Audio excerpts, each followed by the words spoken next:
Assalamualaikum warahmatullahi wabarakatuh. Nama saya Putri Wulandari. Saya dari kelas SI 2E. Ingin memperjelaskan tentang memori. Memori adalah bagian dari komputer tempat program dan data-data disimpan. Beberapa pakar komputer, terutama dari Inggris, menggunakan istilah store atau start untuk memori, meski kata storing sering digunakan untuk menunjukkan penyimpanan disket.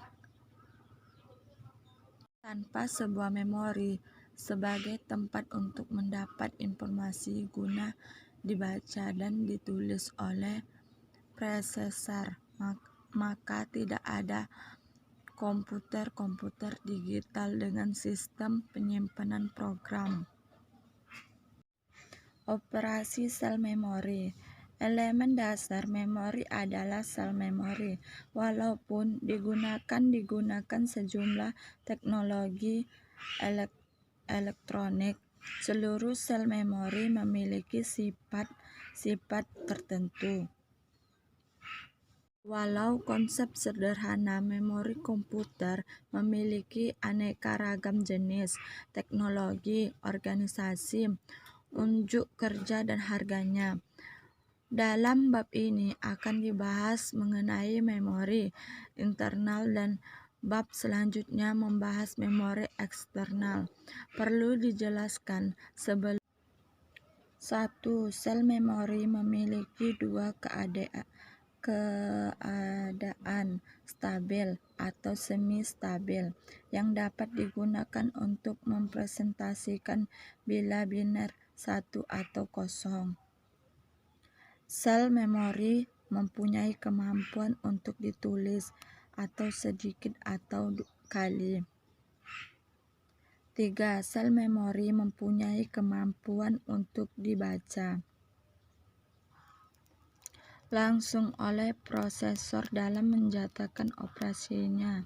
Register digunakan sebagai memori sementara dalam perhitungan maupun pengolahan data dalam prosesor. Memori internal adalah memori yang berada di luar chip paspor, namun mengakses langsung oleh prosesor. Memori internal dibedakan menjadi memori utama dan cache memori. Memori eksternal dapat diakses oleh proses melalui piranti 1/0. Memori ini dapat berupa disk maupun pita. Kendala memori. Untuk memperoleh keadaan sistem ada 3 pertanyaan yang diajukan: berapa banyak, berapa cepat, berapa mahal. Pertanyaan berapa banyak adalah sesuatu yang sulit dijawab karena berapa kapasitas memori tentu aplikasi akan menggunakannya. Jawab pertanyaan berapa cepat adalah memori lurus mampu mengikuti secepat CPU, sehingga terjadi sinkronisasi kerja dan antar CPU dan memori tanpa adanya waktu tunggu karena komponen lain belum selesai. Percaya. Mengenai harga, sungguh relatif. Bagi produser selalu mencari harga produksi paling murah tanpa mengorbankan kualitas untuk memiliki daya saing di pasaran. Hubungan harga, kapasitas, dan waktu adalah 1. Semakin kecil waktu akses, semakin besar harga per biaya. Semakin besar kapasitas, semakin kecil harga per biaya. Semakin besar kapasitas, semakin besar waktu aksesnya.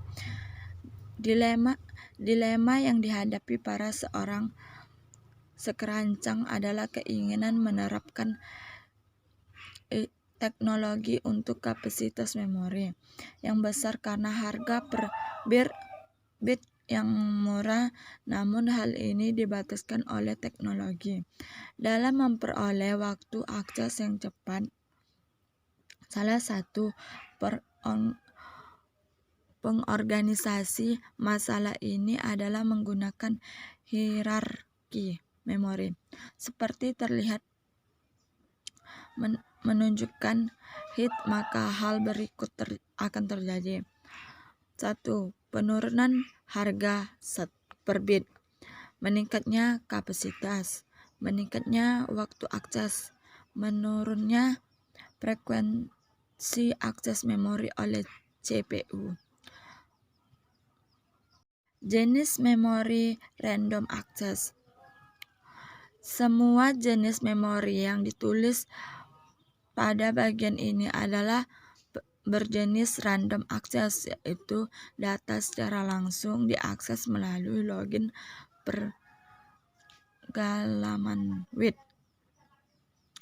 Hal yang membedakan karakter RAM tidak dimungkinkan pembaca dan penalisa memori secara cepat, mudah akses. Lain adalah RAM bersifat menyimpan dan sementara.